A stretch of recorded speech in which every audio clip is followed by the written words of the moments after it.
اللهم صل على محمد وعلى آل محمد كما صليت على إبراهيم وعلى آل إبراهيم إنك حميد مجيد.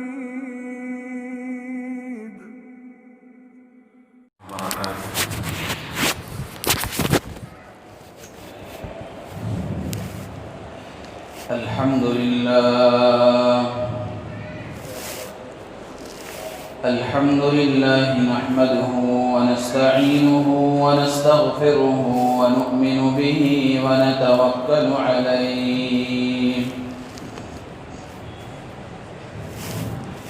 ونعوذ بالله من شرور أنفسنا ومن سيئات أعمالنا. من يهده الله فلا مضل له ومن يضلله فلا هادي له. ونشهد أن لا إله إلا الله وحده لا شريك له. ونشهد أن سيدنا وحبيبنا ومولانا محمدا عبده ورسوله صلى الله تعالى عليه وعلى آله وصحبه وبارك وسلم تسليما كثيرا.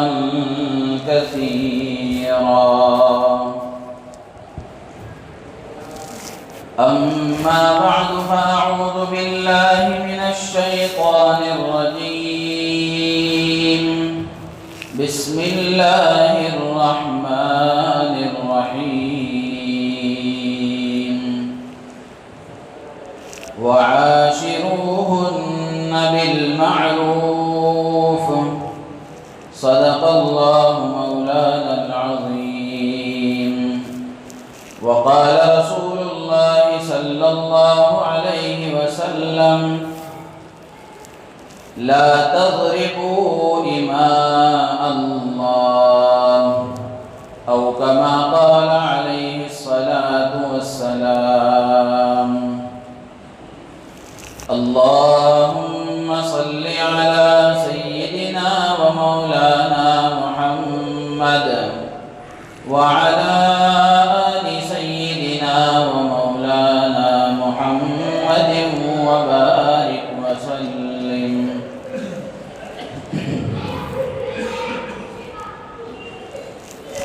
ہر قسم کی حمد و ثنا، ہر قسم کی بڑائی کبریائی، بادشاہی شہنشاہی، تنہائی یکتائی اس اللہ وحدہ لا شریک لہ کے لیے سزاوار ہے، جس نے ہم تمام کو اپنے کرم سے اپنے گھر میں جمع ہو کر دین کی بات کہنے اور سننے کا موقع عطا فرمایا۔ کروڑوں درود و سلام نازل ہوں سرکار دو عالم، فخر بنی آدم، تاجدار مدینہ احمد مجتبی محمد مصطفیٰ صلی اللہ علیہ وسلم کی ذات عالی پر، جن کے صدقے میں اللہ نے کائنات کو وجود بخشا ہے۔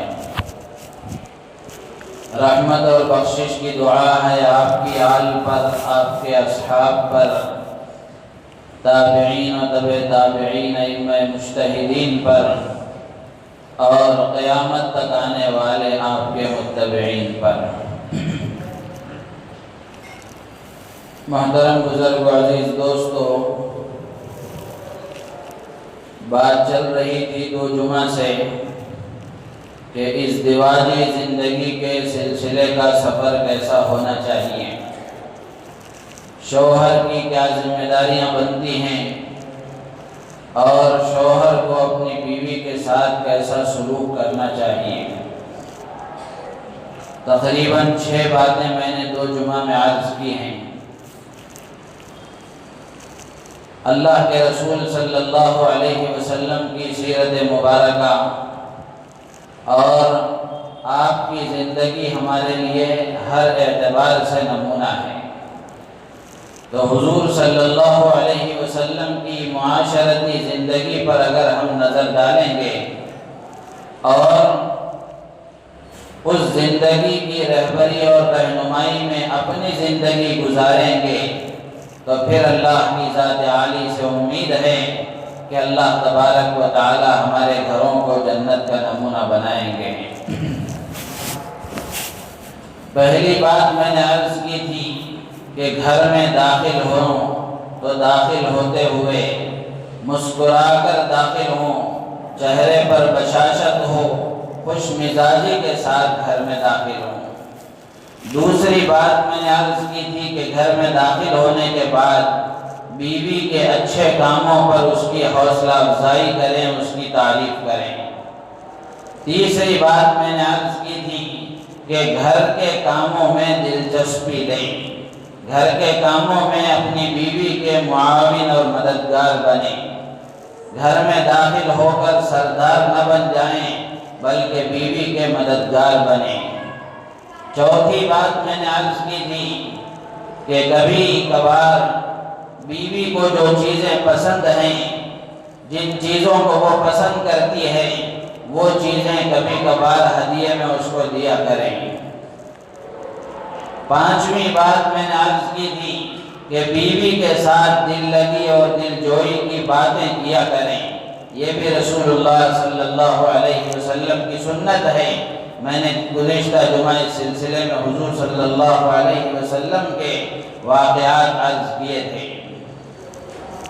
چھٹی بات یہ عرض کی گئی تھی کہ اپنی بیوی کے ساتھ محبت کا سلوک اختیار کریں، محبت بھری زندگی گزاریں، گھر میں محبتوں کا ماحول ہو، ہمدردی کا ماحول ہو، ایسا ماحول ہو کہ ایک دوسرے سے محبت کا اظہار ہونے لگے اور گھروں میں سب ایک دوسرے سے محبت کرنے لگے۔ جب آدمی گھر میں محبتوں کے ساتھ رہتا ہے، اپنی بیوی کے ساتھ محبت بھرا سلوک اختیار کرتا ہے تو بے تکلف زندگی گھروں میں گزرتی ہے، بیوی بھی بے تکلف زندگی گزارتی ہے، گھر کے دیگر افراد بھی محبتوں کے ساتھ زندگی گزارتے ہیں۔ سرکار دو عالم صلی اللہ علیہ وسلم کی ازواج مطہرات امہات المومنین کی زندگیوں کو اگر ہم پڑھیں گے اور دیکھیں گے تو اندازہ ہوگا کہ وہ کیسے بے تکلف گھروں میں رہا کرتی تھی اور کیسے ایک دوسرے میں محبتیں تھیں اور کیسے ایک دوسرے کے ساتھ مذاق اور ایک دوسرے کی دلجوئی کیا کرتے تھے۔ حضرت سودا رضی اللہ تعالیٰ عنہ یہ بھی رسول اللہ صلی اللہ علیہ وسلم کی ازواج مطہرات میں سے ہیں، ام المومنین ہیں، بہت سیدھی سادی بھولی بھالی تھی۔ حضرت عائشہ رضی اللہ تعالیٰ عنہ اور حضرت حفصہ رضی اللہ تعالیٰ عنہ یہ دونوں بڑی ذہین تھی۔ ایک مرتبہ دونوں نے سوچا کہ حضرت سودا کے ساتھ آج مذاق کرنا چاہیے، آج حضرت سودا کے ساتھ دل لگی کرنا چاہیے۔ تو انہوں نے یہ طے کر لیا تھا۔ حضرت سودا رضی اللہ تعالیٰ عنہ گھر میں داخل ہوئی، جب وہ آئی تو ان میں سے ایک نے کہا کہ خرج الاعور، کہ ایک کانا آ گیا، جس کی آنکھیں صحیح نظر نہیں آتی اس کو کانا کہتے ہیں کہ کانا آ گیا۔ تو یہ الاعور جو عربی زبان کا لفظ ہے، ایک تو کانے آدمی کو بھی کہتے ہیں اور دوسرا احادیث مبارکہ میں دجال کے لیے بھی یہ لفظ استعمال ہوا ہے۔ تو حضرت سودا رضی اللہ تعالیٰ عنہ نے سمجھا کہ یہ دونوں مجھے دجال کے ظاہر ہونے کی گویا خبر دے رہی ہیں۔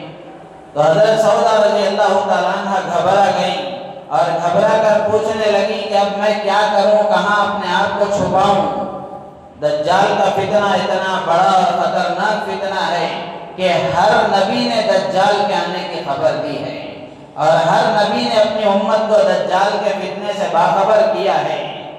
اللہ کے پیارے حبیب صلی اللہ علیہ وسلم بھی روزانہ ہر نماز کے بعد دجال کے فتنے سے پناہ مانگتے تھے۔ تو اس فتنے کی سنگینی اور خطرناکی کا احساس تھا، جس کی وجہ سے جب یہ بات کہی گئی تو حضرت سودا گھبرا گئیں۔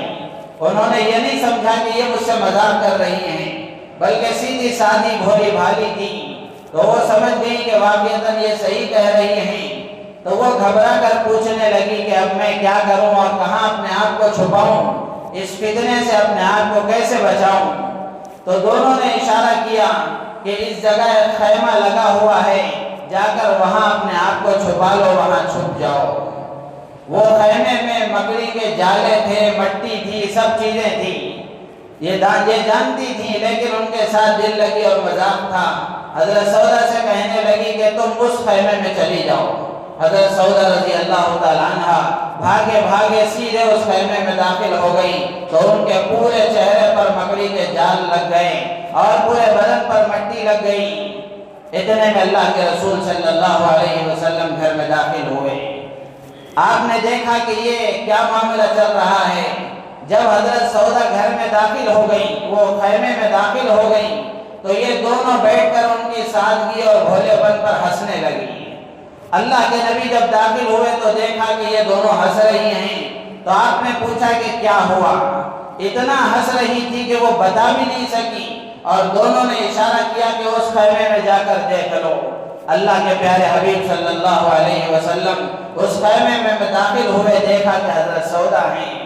پھر ان کو باہر نکالا، اور باہر نکالنے کے بعد آپ نے ان کے چہرے سے مکڑی کے بال صاف کیے اور مٹی کو جھاڑا اور پوچھا کہ کیا ماجرا ہے اور کیا ہوا؟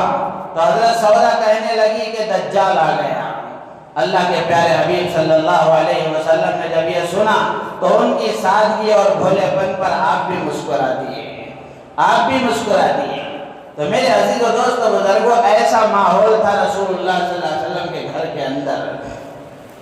ازواج مطہرات میں ایسی محبتیں تھیں، ایک دوسرے کا ایسا خیال تھا، ایک دوسرے کے ساتھ ایسا جائز مذاق اور دل لگی بھی ہوا کرتی تھی۔ آج ہم اپنے گھروں میں دیکھ لیں، ایسا ماحول بہت کم گھرانوں میں دیکھنے کو ملتا ہے۔ تہجد پڑھنے والے گھر بہت زیادہ ہیں، نمازوں کی پابندی کرنے والے گھر بہت زیادہ ہیں، لیکن حضور صلی اللہ علیہ وسلم کی معاشرت گھر میں پائی جائے ایسے گھر گننے کو ملیں گے، انگلیوں پر گنے جا سکتے ہیں، ایسے بہت کم گھر ہیں۔ میرے عزیز و دوست بزرگوں، آپ دیکھیں، ساس ایک کونے میں بیٹھی ہوئی ہے، ننند ایک کونے میں بیٹھی ہوئی ہے، گھر کی بہو ایک کونے میں بیٹھی ہوئی ہے، کبھی ان کے درمیان میں بیٹھ کر ہنسی مذاق، ایک دوسرے کے ساتھ دل لگی، ایک دوسرے کے غم میں شریک ہونا، ایک دوسرے کے ساتھ ہمدردی سالوں میں کبھی دیکھنے کو آتی ہے۔ جو بہو ہوتی ہے وہ گھر کی مظلوم ہوتی ہے، ساس اور ننند یہ دونوں کا ایک ظاہر سی بات ہے، ماں بیٹی ہے، تو یہ اپنا معاملہ رچاتے ہیں، اور یہ بہو گھر کی اجنبی ایک کونے میں بیٹھی ہوئی ہوتی ہے۔ اللہ کے پیارے رسول صلی اللہ علیہ وسلم کے گھر کا یہ حال تھا کہ ایک دوسرے کے ساتھ ہمدردی، ایک دوسرے کی غمخواری، اور ایک دوسرے کے ساتھ دل لگی اور مذاق، اور ایک دوسرے کا دل بہلانا، یہ ساری چیزیں رسول اللہ صلی اللہ علیہ وسلم کے گھر میں پائی جاتی تھیں۔ ایک مرتبہ حضرت عائشہ صدیقہ رضی اللہ تعالیٰ عنہ حضور صلی اللہ علیہ وسلم کے ساتھ باتیں کرتی ہوئی بیٹھی تھی۔ اتنے میں حضرت صدیق اکبر رضی اللہ تعالیٰ عنہ، جو حضرت عائشہ رضی اللہ عنہ کے والد ہیں، یہ داخل ہوئے گھر میں۔ دیکھا حضرت عائشہ رضی اللہ تعالیٰ عنہ کی آواز سنی کہ حضرت عائشہ حضور سے بات کر رہی ہیں، تو ان کی آواز کچھ بڑی ہوئی ہے، زور زور سے بول رہی تھی۔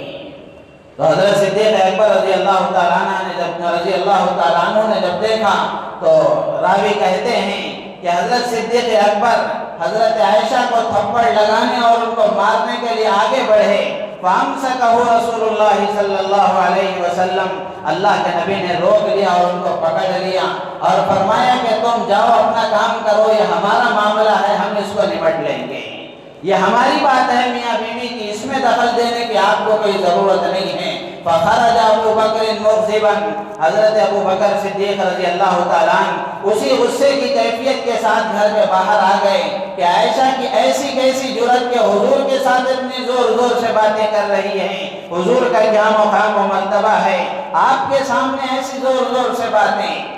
ان کو غصہ آ گیا، لیکن اللہ کے نبی نے روک لیا کہ یہ ہمارا معاملہ ہے، آپ باپ ہیں تو ہیں اپنی جگہ ہیں، لیکن یہ ہمارے میاں بیوی کا مسئلہ ہے، یہ ہمارے میاں بیوی کا مسئلہ ہے، ہم اس کو نمٹ لیں گے، آپ چلے جائیں۔ جب حضرت ابو بکر رضی اللہ تعالیٰ عنہ گھر سے باہر چلے گئے، اللہ کے نبی نے فرمایا یا عائشہ کیف رأیتنی انقذتها من الرجل، کہ اے عائشہ دیکھا تم نے میں نے اس بڑے میاں سے تم نے بچا لیا ورنہ تھپڑ لگ گیا ہوتا۔ تو اللہ کے پیارے حبیب صلی اللہ علیہ وسلم ایسے محبت بھرے سلوک کے ساتھ اپنی بیویوں کے ساتھ رہا کرتے تھے۔ اندازہ کر کے دیکھیں کہ ایسا محبت بھرا سلوک آج کی بیویوں کو کہاں نصیب ہوتا ہے۔ شوہر کو اتنی فرصت کہاں ہے کہ وہ اپنی بیوی کے ساتھ ایسے محبت بھرے سلوک کے ساتھ زندگی گزارے۔ اگر کوئی شوہر اپنے دل میں ایسے محبت بھرے جذبات رکھتا بھی ہے تو گھر میں جب سب ملے ہوئے ہوتے ہیں، جوائنٹ فیملی ہوتی ہے، ماں باپ اتنے ظالم ہوتے ہیں کہ ایسی محبت بھرے سلوک کی اجازت نہیں دیتے، ایسے محبت بھرے سلوک کے ساتھ رہنے نہیں دیتے۔ میں خود جانتا ہوں ایسے گھرانوں کو کہ کتنے آدمی شکایت کرتے ہیں کہ ہمارے ماں باپ کا ایسا معاملہ ہے، تو اب بتاؤ کہ ان کی ہم مانیں یا نہ مانیں؟ اگر ہم ان کی نہ مانیں تو ماں باپ کی نافرمانی ہوتی ہے، ان کی مانیں تو بیوی پر ظلم ہوتا ہے، کیا کیا جائے؟ تو میرے عزیز و دوست بزرگوں، گھروں میں محبتوں کا ماحول، بیویوں کے ساتھ محبتوں کا ماحول، یہ محبت اور پیار ہی ہوتا ہے جو زندگیوں میں رنگ بھر دیا کرتا ہے، زندگیوں میں الفتیں پیدا ہوتی ہیں، زندگیوں میں محبتیں پیدا ہوتی ہیں، تو پھر دنیا میں گھر جنت کا نمونہ بنتا ہے۔ تو یہ چھٹا اصول ہے کہ گھروں میں محبت بھرا ماحول بنا کر رکھیں، بالخصوص بیوی کے ساتھ محبت بھرا ماحول ہو۔ یہ 6 اصول جو گزشتہ جمعہ میں نے عرض کر دیے۔ 7واں اصول علماء نے لکھا ہے کہ اگر بیوی سے کوئی کوتاہی ہو جائے، گھر میں داخل ہونے کے بعد کوئی ناپسندیدہ چیز، اپنی طبیعت کے خلاف کوئی چیز نظر آ جائے تو آپ سردار نہ بن جائیں، جلاد نہ بن جائیں، بلکہ برداشت کرنے کی کیفیت اپنے اندر پیدا کریں، تحمل ہو، درگزر کا مادہ ہو اور معاف کرنے کا مادہ ہو۔ مثلا آپ تھکے ہارے دوپہر کے وقت میں گھر میں داخل ہوئے، بہت سخت آپ کو بھوک لگی ہے، بیوی نے گھر میں کھانا تیار نہیں کیا ہے، یا آپ کوئی کام بتا کر گئے تھے، گھر میں آئے ہیں وقت پر وہ کام نہیں ہوا ہے، تو اب آپ کو غصے میں نہیں آنا چاہیے، آپ کو غصے میں آ کر آگے کے مراحل نہیں طے کرنا چاہیے، بلکہ سوچنا چاہیے کہ یہ بیوی کتنے اچھے کام کرتی ہے، یہ کتنی خدمتیں کرتی ہے، بہرحال یہ بھی تو انسان ہے، یہ بھی تو انسان ہے، اس سے بھول ہو جاتی ہے، کوتاہی ہو جاتی ہے، سستی ہو جاتی ہے، درگزر سے کام لینا چاہیے۔ مارنے کی تو کسی طرح اجازت اللہ کے نبی نے نہیں دی ہے۔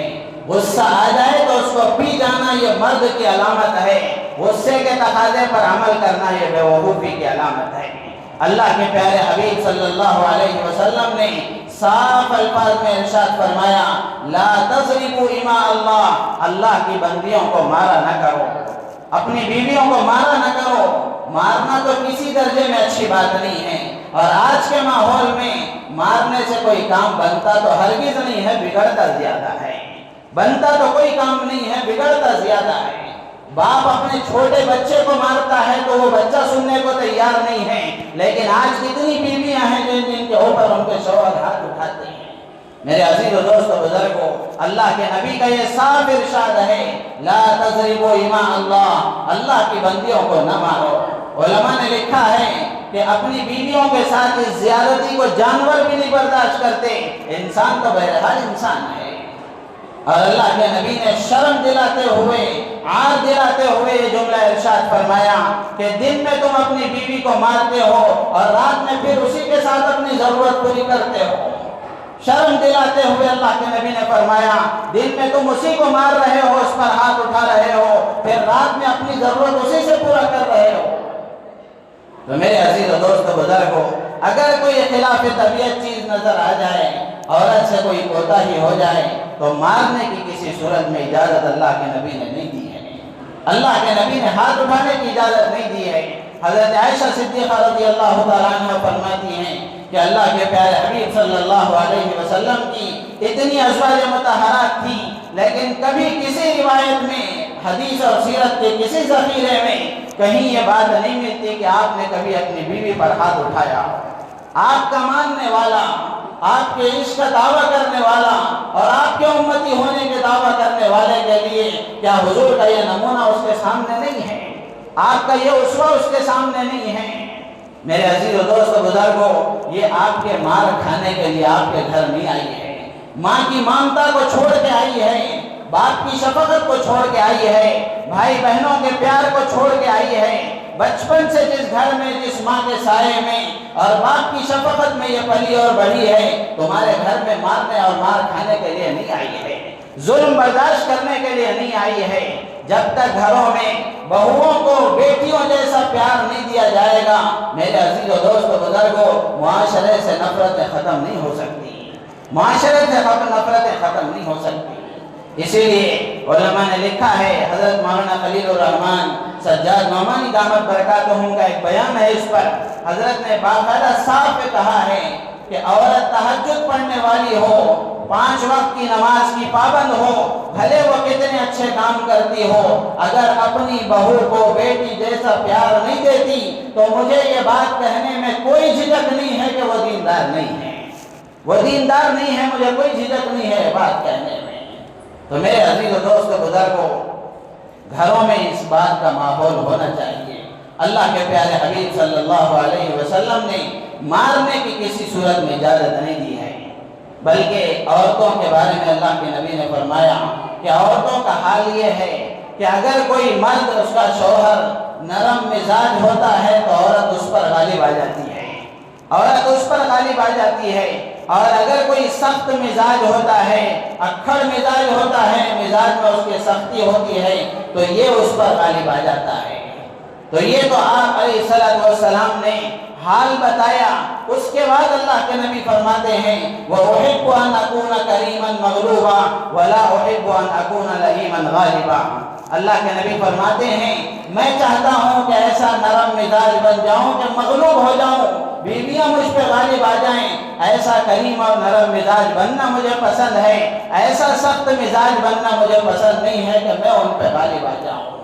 تو میرے عزیز و دوست بزرگوں، عورتوں کا مزاج اللہ کے نبی نے بتایا ہے۔ یہ بتانے کا مقصد یہ نہیں ہے کہ ان کی برائی بیان کی جائے، بلکہ مردوں کو یہ بتایا گیا کہ عورتیں اس صفات کی حامل ہوتی ہیں، تمہیں ان کے ساتھ کیسا رہنا چاہیے۔ بلکہ اس سے آگے روایتوں میں موجود ہے کہ اگر کوئی خاوند اپنی بیوی کو ستاتا ہے یا بیوی شوہر کو ستاتی اور تکلیف پہنچاتی ہے، دونوں ایک دوسرے کی تکلیف پر صبر کرتے ہیں، اللہ جو ثواب عطا فرماتے ہیں۔ روایت میں آتا ہے کہ اگر کوئی شوہر اپنی بیوی سے پہنچنے والی تکلیف پر صبر کرتا ہے، اللہ تبارک و تعالی اس کو اس طرح ثواب عطا فرماتے ہیں جیسے حضرت ایوب علیہ السلام کو ان کی بیماری پر صبر کرنے کے نتیجے میں اللہ نے ثواب عطا فرمایا۔ اور اگر کوئی بیوی اپنے شوہر سے ملنے والی اور اپنے شوہر کی طرف سے پہنچنے والی تکلیفوں پر، اس کی مار پیٹ پر، اس کے ظلم پر برداشت کرتی ہے، اس کو سہ لیتی ہے، اللہ تبارک و تعالی اس کو ایسا ثواب عطا فرماتے ہیں جیسے حضرت آسیہ کو فرعون کے ظلم سہنے پر اللہ نے ثواب عطا فرمایا تھا۔ تو میرے عزیز و دوست بزرگوں، اسی لیے کسی کتاب میں لکھا ہے کہ اپنی بیویوں پر ہاتھ اٹھانے والے اور مارنے والے، بیویوں پر ظلم ڈھانے والے، یہ فرعون کی صف کے لوگ ہو سکتے ہیں، رسول اللہ صلی اللہ علیہ وسلم کی صف کے نہیں ہو سکتے۔ اللہ کے پیارے حبیب صلی اللہ علیہ وسلم نے ہمیں یہ نمونہ دیا ہے، یہ سیرت سکھائی ہے۔ تو میرے عزیز و دوست بزرگوں، اگر کبھی بیشی ہو جائے، کوتاہی ہو جائے، تحمل اور درگزر سے، معاف کرنے سے کام لینا چاہیے۔ اگر کوئی معاف کرتا ہے تو چھوٹا نہیں ہو جاتا۔ کسی بزرگ نے لکھا ہے کہ میاں بیوی کے درمیان میں ہار اور جیت نہیں ہوتی، صرف جیت ہی ہوتی ہے۔ اگر کسی سے کوئی غلطی ہو جائے، بیوی سے غلطی ہو جائے، بیوی معافی مانگ لیتی ہے، شوہر سے غلطی ہو جائے، شوہر معافی مانگ لیتا ہے تو جو معافی مانگ لیتا ہے وہ جیت جاتا ہے۔ جیتنے کا مطلب یہ ہے کہ وہ دوسرے کے دل میں اپنی جگہ بنا لیتا ہے، دوسرے کے دل کو وہ جیت لیتا ہے، دوسرے کے دل میں وہ جگہ بنا لیتا ہے۔ تو اللہ کے پیارے حبیب صلی اللہ علیہ وسلم نے ارشاد فرمایا کہ اگر کوئی خلاف طبیعت چیز تمہاری نظروں میں آ جائے، تمہیں کوئی چیز اس کی پسند نہ آئے، اگر بیوی کی طرف سے کوئی کوتاہی ہو جائے تو تمہیں چاہیے کہ تم اس سے برداشت کا مادہ اپنے اندر پیدا کرتے ہوئے درگزر کیا کریں۔ درگزر کریں گے، اللہ تبارک و تعالی اجر و ثواب عطا فرمائیں گے۔ میرے عزیز و دوست و بزرگوں، یہ بنیادی بات ہے، کسی بھی رشتے کے نبھانے کے لیے تحمل اور برداشت کی ضروری ہے۔ جس کے اندر برداشت کی کیفیت نہیں ہوتی، تحمل نہیں ہوتا، وہ دنیا میں کسی رشتے کو بھی نہیں نبھا سکتا۔ میاں بیوی کا ایک رشتہ ہی نہیں، دنیا میں جتنے رشتے ہیں یہ سارے رشتے اسی وقت نبھیں گے جب طبیعتوں میں برداشت ہو، تحمل ہو، درگزر کا مادہ ہو، معاف کرنے کا جذبہ ہو، اسی وقت میں رشتے نبھیں گے۔ تو میرے عزیز و دوست و بزرگوں، یہ 7واں اصول ہے، یہ 7واں اصول ہے کہ اگر کوئی خلاف طبیعت چیز نظر آ جائے تو ہم اس کو برداشت کر لیا کریں۔ برداشت کرنے سے کوئی آدمی چھوٹا نہیں ہوتا، معاف کر دینے سے کوئی آدمی چھوٹا نہیں ہوتا، بلکہ گھروں میں پیار محبت باقی رہتی ہے اور زندگیوں میں الفتیں باقی رہتی ہیں۔ اور جو آدمی کسی کو بدلہ لینے کی طاقت رہتے ہوئے معاف کر دیتا ہے تو جس کو معاف کیا جاتا ہے اس کے دل میں معاف کرنے والے کی عظمت آ جاتی ہے، معاف کرنے والے کی عظمت اس کے دل میں پیدا ہو جاتی ہے۔ تو اسی لیے علماء کہتے ہیں کہ آدمی کا دل اتنا بڑا ہونا چاہیے اور اتنا وسیع ہونا چاہیے کہ گھر میں اگر خلاف طبع کوئی چیز ہو جائے، بیوی سے کوئی کوتاہی ہو جائے تو اس کو برداشت کر لیا کرے، اس کو برداشت کر لیا کرے۔ اور اسی کے ساتھ ساتھ علماء نے لکھا ہے 8واں اصول یہ ہے کہ اگر بیوی سے کوئی حرکت ایسی ہو جائے کہ شوہر کو غصہ آ جائے، شوہر کو غصہ آ جائے، شوہر غصے کی کیفیت میں ہو تو بیوی کی یہ ذمہ داری بنتی ہے کہ وہ بھی اپنی طرف سے غصے کا اظہار نہ کریں، وہ بھی اپنی طرف سے غصے کا اظہار نہ کریں۔ یا اگر کسی بات میں بیوی غصہ ہو جائے تو شوہر کی یہ ذمہ داری بنتی ہے کہ وہ اپنی طرف سے غصے کا اظہار نہ کریں، یعنی دونوں بیک وقت غصے کا اظہار نہ کریں، اس لیے کہ طبیعتیں مختلف ہیں، کبھی غلط فہمیاں ہو جاتی ہیں، غصہ آ جاتا ہے تو ایک طرف سے جب غصہ آ جائے تو دوسری طرف سے بھی غصے کا اظہار نہ ہو، دوسری طرف سے بھی غصے کا اظہار نہ ہو، اس لیے کہ ایک دھاگا ہے، اس کے دونوں کونوں کو پکڑے ہوئے دونوں افراد اگر اس کو کھینچیں گے تو وہ دھاگا یقیناً ٹوٹ جائے گا۔ ایک طرف سے کھینچنے والا اگر اس کو کھینچے، دوسری جانب والا اس کو ڈھیلا چھوڑ دے، کبھی وہ دھاگا ٹوٹ نہیں سکتا۔ اسی طریقے سے رشتے میں بھی بالکل یہی بات ہے، ایک طرف سے اگر غصہ ہو جائے، دوسری طرف سے نرمی ہو تو پھر وہ رشتے میں کبھی دراڑ پیدا نہیں ہو سکتی، وہ رشتے میں کبھی دراڑ نہیں پیدا ہو سکتی، بلکہ پیار اور محبت اور باقی رہے گا اور سلامتی کے ساتھ وہ رشتہ چلتا رہے گا۔ تو اس لیے میرے عزیز دوست بزرگوں، غصے کی کیفیت میں اپنے آپ کو برداشت کرنا، اور ایک طرف سے غصہ ہو جائے تو دوسرے فریق کی ذمہ داری یہ ہے کہ وہ نرمی کا رویہ اختیار کریں، نرمی کا سلوک اختیار کریں۔ اور اسی طریقے سے علماء نے لکھا ہے کہ اگر دن میں کوئی کیفیت ایسی ہو جائے، کوئی بات ایسی ہو جائے جس کی وجہ سے آپس میں ناراضگی ہو جائے تو رات میں اسی ناراضگی کی کیفیت کے ساتھ ہرگز نہیں سونا چاہیے کہ کوئی بات ہو گئی، ناراضگی ہو گئی، شوہر نے ادھر کروٹ بدل لی، بیوی نے ادھر رخ کر لیا، رات اسی طرح ناراضگی میں گزر گئی، یہیں سے گھر برباد ہونا شروع ہوتے ہیں، یہیں سے رشتوں میں دراڑیں پیدا ہونا شروع ہو جاتی ہیں۔ اگر کوئی بات بن گئی تو رات میں سونے سے پہلے یہ معاملہ حل ہو جانا چاہیے، رات میں سونے سے پہلے ایک دوسرے کو منا لینا چاہیے، اس لیے کہ اللہ کے پیارے حبیب صلی اللہ علیہ وسلم نے حدیث مبارکہ میں ارشاد فرمایا کہ اگر عورت رات اس حال میں گزارتی ہے کہ اس کا شوہر اس سے ناراض ہو تو اللہ کے فرشتے اس پر لعنت کرتے ہیں، تو شوہر کی یہ ذمہ داری بنتی ہے کہ وہ اپنے دل میں وسعت رکھتے ہوئے اپنے دل کو تھوڑا بڑا رکھ کر اگر بیوی سے بھی کوئی غلطی ہو جائے یا خود سے بھی کوئی غلطی ہو جائے اور دونوں میں کوئی ناراضگی کی کیفیت پیدا ہو جائے تو شوہر کی یہ ذمہ داری ہے کہ وہ یہ سوچے کہ یہ میرے بچوں کی ماں ہے اور میری بیوی ہے، کتنی یہ خدمتیں میری کرتی ہیں، اگر اس سے کوئی غلطی ہو گئی ہے اور یہ مجھ سے ناراض ہو گئی ہے، اگر میں اس کو اسی طرح چھوڑ دوں گا تو یہ فرشتوں کی لعنت کی مستحق ہو جائے گی، اور اللہ کی اس بندی کو اگر میں معاف کر دوں گا اللہ تبارک و تعالی میرے ساتھ معافی کا معاملہ فرمائیں گے۔ اس جذبے کے ساتھ اگر شوہر معاف کر دیتا ہے، بیوی کو منا لیتا ہے یا بیوی شوہر کو منا لیتی ہے، تو میرے عزیز و دوست و بزرگوں، یہ جذبے جس میں پیدا ہو جاتے ہیں اس رشتے میں دراڑ نہیں پیدا ہوتی، اس رشتے میں دراڑ نہیں پیدا ہوتی۔ تو اس لیے علماء نے یہ اصول بیان فرمائے ہیں۔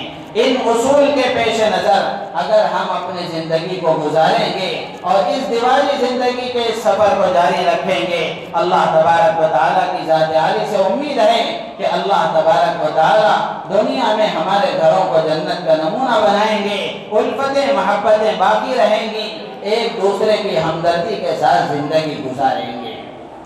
اس سے آگے علماء نے یہ باتیں تو میں نے 3 جمعہ میں جو عرض کی ہیں وہ شوہروں کے لیے کیا کرنا چاہیے۔ علماء نے آگے لکھا ہے کہ شوہروں سے کیا کیا غلطیاں ہوتی ہیں، جن غلطیوں کی وجہ سے گھر اجڑتے ہیں، رشتے بگڑتے ہیں اور دلوں میں نفرتیں عداوتیں پیدا ہوتی ہیں، ان کے بارے میں بھی انشاءاللہ تفصیل سے عرض کیا جائے گا۔ اللہ تبارک و تعالیٰ سے دعا ہے اللہ تبارک و تعالیٰ ہم تمام کو ان باتوں پر عمل کی توفیق عطا فرمائے۔ ایک ضروری بات یاد کرنے کی یہ ہے کہ روزانہ مسجد میں یہ چیز دیکھی جا رہی ہے کہ نمازی نماز پڑھ رہے ہوتے ہیں، ان کے سامنے سے گزرنے کا معاملہ بہت عام ہو گیا ہے، نمازیوں کے سامنے سے گزرنے کا معاملہ بہت عام ہو گیا ہے۔ اللہ کے پیارے حبیب صلی اللہ علیہ وسلم نے بڑی سختی کے ساتھ اس کو منع کیا ہے۔ کچھ وقت 2-3 منٹ لگیں گے یا 5 منٹ لگ جائیں، وہیں کھڑے ہو کر آپ سنت پڑھ لیں۔